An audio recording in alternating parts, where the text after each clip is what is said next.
We're going to talk about flaw and weaken questions, but before we do that, I want to talk about the two most common flaws. Does anyone know what the two most common flaws are? Causal. Correlation to causation. Yep, that's one of them. And conditional reasoning. Conditional reasoning. Do you know how they usually describe the flaw? Conditional reasoning. Like mistaken negation, mistaken reasoning. Okay, so those are the terms that others have come up with to describe that flaw, but the LSAT usually describes it as confusing a necessary condition with a sufficient condition. Would you please repeat those two? Sure.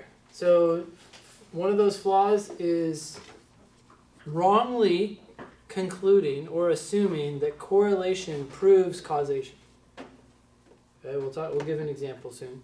The other one is confusing a necessary condition for a sufficient condition or vice versa. Yeah, so for the conditional reasoning one, if you see like conditional reasoning phrasing and a block question, can you just skip to the answer choices that mention that like sufficient versus necessary? I don't jump to the answer choices right away because you have to make sure that is the flaw that's going on. But if that is the flaw, that's almost certainly going to be the correct answer. Almost certainly, not necessarily, but you know, they're so concerned about that flaw. But let's talk about these two flaws so we get them straight in our minds. Let's talk about the correlation causation one first because that's easier. All right. So basically, what happens is if I say to you, easy example would be something like, people who smoke tend to get lung cancer more frequently than people who don't smoke. Right? Okay. If you guys heard that, what would you conclude? Smoking causes cancer, lung cancer? Okay, how many people would conclude that? Raise your hand if you would. In the real world? Like Yes. outside? Yeah, I'm just asking straight up right now. Yeah. Like if you read that in the paper, right? They're like, look, people who smoke are more likely to get lung cancer than people who don't smoke. I would too. I'd be like, okay, I'm going to try to avoid smoking, right? Now maybe you already try to avoid smoking, but they could say it for a variety of things, right? People who, actually I think this is true by the way too. People who go to, work night shifts or go to bed late, like after 2 a.m., are more likely to get cancer than people who go to bed earlier. So, if you read that, you might be like, oh shit, well I do that, so I'm going to stop doing that, right? In other words, what you're doing is you're hearing a correlation. You're hearing that two things are happening together. People who stay up late are more likely to get cancer. People who smoke are more likely to get cancer. And you're concluding from that information that the smoking is causing the cancer. Now, what could be true? Maybe, yeah? Like maybe there is something that a lot of smokers happen to do that is what is causing the cancer and not the actual smoking. Sure. So, for example, can you think of anything? Exposure to lighters. Sure.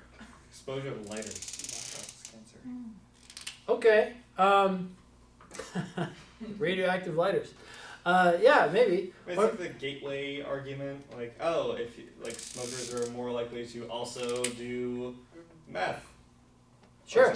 Yeah, okay. So you pick up a cigarette, and pretty soon you're doing meth, and now you're although it's interesting because if smoking is a gateway to meth, then you could argue that smoking does have sort of a causal connection to cancer, right? Because it led you to meth, and then meth led you to cancer, and other things, sad things. But the point is that let's talk about this. So maybe something else causes both, right? So maybe people who go to maybe trauma, or people who work in like factories, right? People work in these like smelting factories. Everyone smokes there. It's a stressful job because their bosses always yell at them, so they relieve their stress by smoking. And the factory is also filled with chemicals that give you cancer. And so then you can observe, accurately so, that people who smoke are more likely to get cancer, but it's not because the smoking led to the cancer. It's because something else, the factory job, led to smoking, and that factory job also led to cancer, but smoking and cancer have no relationship to each other, right? So now, does that mean that smoking does not cause cancer?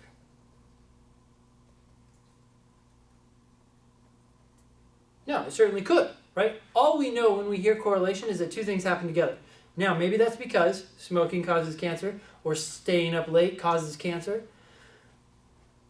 Or maybe it's because something else causes both, or there's a third option. Does anyone know the third option? Cancer causes you to smoke. Yeah, cancer causes you to smoke. You're like, shit, I got cancer, this is stressful, and you start smoking. So you say people who smoke are more likely to get cancer.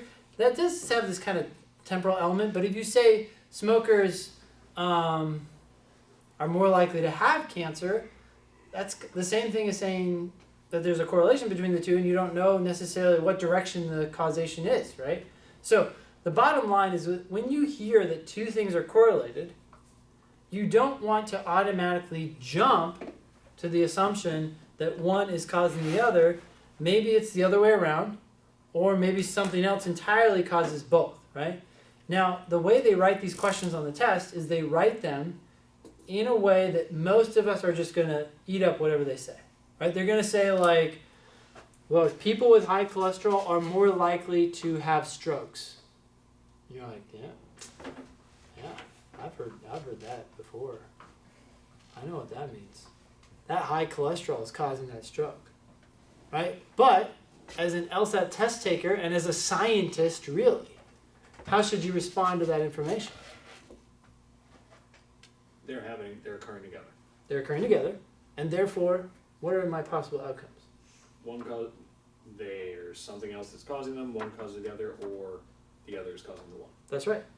Now, it's also possible that there was a flaw in the original study, right? And that these things are actually not correlated, or it's pure chance. But those things are less often tested on the test. If a correlation truly has been established, there's probably some connection, but the question is, are they connected to each other, or does something else cause both of them, right?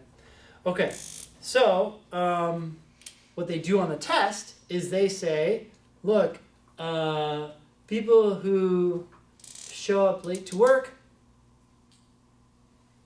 are less productive. Okay, people who show up late to work are less productive. And then they say, any guess how they conclude this lovely passage? Showing up late to work causes low production. Yes, showing up late to work causes you to produce less, or reduces your productivity, or makes you lazy, right? And your job is to say, wait a sec, okay, yeah, maybe the showing up late is causing that reduction in productivity, or maybe what? You just have less time there, but you're as productive as you were before. But Well, wait a sec here. Hold on. I misinterpreted it. Well, so we do know that people who show up late are less productive, so they're producing less. Now, so saying, oh wait, no, they're just as productive is kind of going against that initial premise, which we have to accept is true. But, and if you say that they have less time, and therefore they're less productive, that is still suggesting that the showing up late Is the reason. is the reason for their less productivity, right? Because the showing up late is causing them to have less time, and then that's causing them to be less productive. So yeah, okay, there's this causal link. What else could be happening? Yes? They could be like, I don't know, their health could be in decline, and so they're showing up late because of some of this external factor, which is their health. Maybe they have to go see a doctor in the morning, and so. And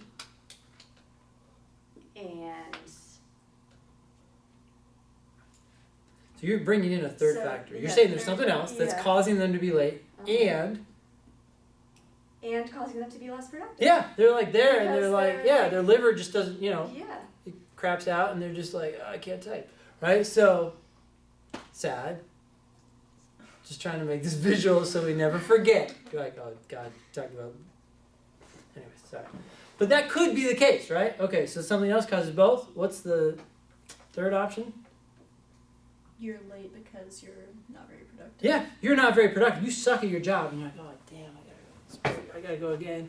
And you're like embarrassed to go because you didn't do anything yesterday and you know they're gonna yell at you. They're like, what the hell are you doing here? And you're like, oh no. So then that's making you late, right? You have to think that. You have to force yourself. Okay, either A causes B, or B causes A, or something else causes both. Every time. Unless you know there's a time element that's going to prevent B from causing A. Right? Like if you know A comes before B, then that's not a possibility. We're not going to break the laws of physics here. Like, oh, something in the future causes something in the past. That doesn't happen on the outside. And I guess a fourth option is that maybe there really is no correlation after all. The study found a correlation, but the correlation doesn't exist because the study was flawed. Sound good? That's less common, but it does come up. Okay, now, the biggest problem I think with correlation causation is that people, they start to get that idea. They're like, okay, correlation supports causation, it just doesn't prove it. And the problem on the LSAT is they draw a conclusion, and when they draw a conclusion, what are they saying? It's true. That must be true, given what I told you. And so our job is to say, well, yeah, that could be true. Yeah, maybe showing up late does cause you to be less productive, but we don't know that for sure. That's really where the flaw takes place, right? Maybe it's something else. I think the biggest challenge that people have with correlation causation is they don't even recognize that it's going on. They don't even recognize that they just read a correlative statement. They actually read a correlative statement and they interpret it as a causal claim. You're making the flaw as you read it. You read it and you're like, oh, okay, got it. Yeah, smoking causes cancer. Cool, what's next? And you're like, no, they didn't say that. You just read that right into the sentence and you're wrong. You're already trapped, right? So what I'm going to do is I'm going to say some claims and I want you to decide whether you think it's a correlative claim or a causal claim. Okay? So, first one here. Drinking molasses increases your strength. What did you say? Drinking molasses increases your strength. Correlative or causal? Wait, you're nodding your head. You can't just nod. Causal. Okay, how many people say causal? Hey, why do you think it's causal? What There's word? an active verb. An active verb? Which verb? Increase. Okay. Would you guys agree with that? Yes, this thing is increasing that other thing. It's having an effect on it. Okay? All right. People who get their haircut in the morning are... Wait, no, here we go. People who get their haircuts in the morning always smile Correlation. after they get their haircut. Okay, correlation. Anyone say causation? How many people say causation? How many people say correlation? Oh yeah, that's correlation. Okay, you always smile. We don't know why. Is it the haircut, or is the smiling? Well, they smiled after they got their haircut. So that's, anyways. Okay. People who buy 2 pairs of shoes are more likely to run than people who buy only one. Correlation. Okay, good. How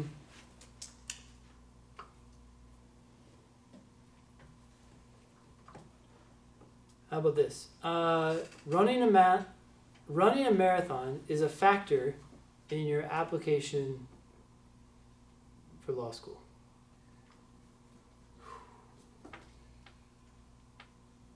Running a marathon is a factor in your application for admissions decision for law school.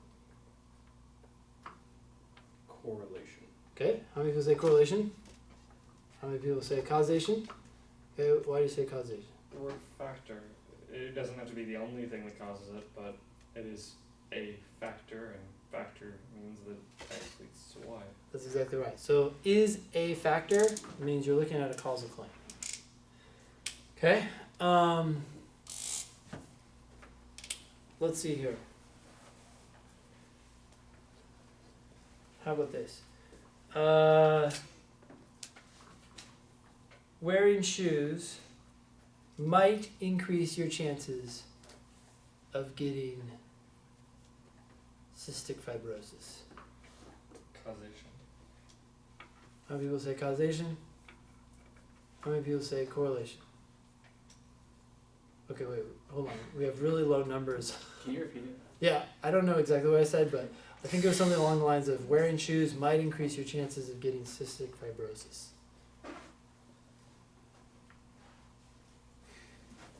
I'm gonna flip flop. What are you gonna say? I'm gonna say it's weak causal. Okay. Yeah. Yes, it is causation. Because I'm not saying that these things are happening together. And sometimes people look to the word strength. They're like, might or tends to. And they're like, oh, that's weak. Therefore, it's correlation. No. You can have strong correlation, which is why I said always for the haircut one, right? It's still correlation because we don't know what caused you to smile. People who get their haircut in the morning always smile. It's like, okay, wow, super strong correlation. But that doesn't mean it's causal. And you can have a claim that's really weak, but still be causal. So word strength has very little to do with whether it's correlative or causal. The verb has a lot to do with whether it's correlative or causal, right? Now, here's the key.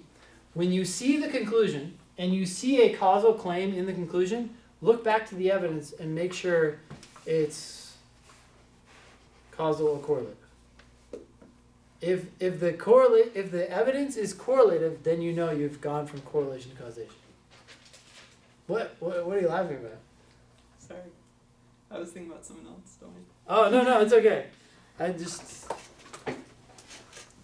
didn't know this was so funny. But I hope it is, because then it'll be easy to remember. All right, so bottom line, in the passage you'll see something like A and B are correlated, A and B are correlated, therefore A causes B, right? And you want to say, yeah, but what? Parker? But correlation is not being causation. Okay, that's a good start. You're going to attack this argument. Oh, there could be a third party. Okay, so that's key. There could be C. Right. That does what? That causes B. Okay, causes A and B often, right? Or B could cause A. Or B could cause A.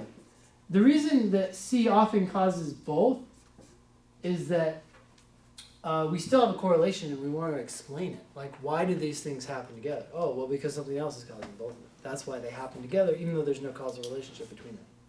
Sound good? Okay, that's flaw number 1. Well, it's actually flaw number 2, probably, but it's up there. Flaw number 1 is confusing causation, confusing necessary and sufficient condition. So if I say to you, if I cry, then I will start stomping. Sound good? If I cry, then I'm going to start stomping. Fair enough? I do not plan to cry today, or I won't cry today, let's just make it clear. I won't cry today, therefore I won't stomp. Is this good? Good? No. What do you think? I'm not thinking. You're not thinking.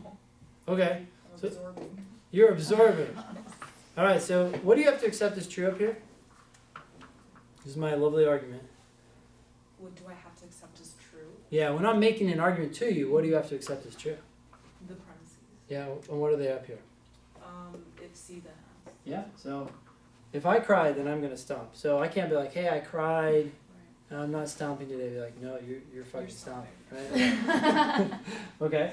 And you have to accept the premise that I'm not going to cry today. Are you cool with that? Okay, if those two things are true, does it have to be true that I won't stomp? No. I mean, yeah, given the premise, yes. Okay, so you're saying, yes, this does have to be true. Yeah. So then you're saying that this argument is valid because if these two premises are true, then that's true. Yeah. Okay? Does everyone agree? Yes, you agree? No? No? No? Turner? Well, because don't you have to, or if you don't stomp, then you don't cry? If I don't stomp, could I cry? No. If I don't stomp, if I never stomp today, then I can't cry, right? You can't cry, but you can stomp and not cry. I can stomp and not cry. Yeah. Yeah. Because if I cry, I'm going to stomp. But if I'm stomping, do we know what's going to happen? No. No, so I could cry or not cry. Right. So when I say, oh, okay, I'm not going to cry, therefore I'm not going to stomp, That's not necessarily true, so it doesn't have to follow. Now, I'm not saying that's not true. I'm just saying it's not necessarily true. Like, it's possible that I don't cry today and I also never stomp. But the problem with the conclusions on the LSAT is they're saying this must be true. And so our job is to say, wait a sec, yeah, that certainly could be true, but I don't see how it has to be true. Okay? So here, this is my conclusion, and this is considered a flaw because it's not necessarily true. You guys remember what this clause is called? A sufficient condition. And this? Necessary condition. Now think about this for a half second. When someone makes this argument, what they're actually thinking is they're actually thinking this. Right? Like, this is the person making the argument, and this is what they believe. They hear this, and then they say this shit, right? Which means they were actually thinking this. So, what's the problem here? What's the contrapositive of this? If you don't stomp, you don't cry. Oh, that one there? That one, right there, of what they're thinking. Stomp, then you cry. If you stomp, then you cry. Are you cool with that? No. Not based off that. Well, I'm just... Wait. Are you cool that this is a contrapositive of that? Yes. Yes, okay. So this person, when they're thinking this, technically they're also they at least are compelled to accept this on some level, right? Okay, so take a look at this. This right here is the opposite of this, right? In other words, this is the sufficient condition and this is the necessary condition. So when someone does this, and this is flawed, what they've essentially done is they've started thinking like this, which means this. In other words, they've switched the necessary and sufficient conditions. My point in telling you all of this, right?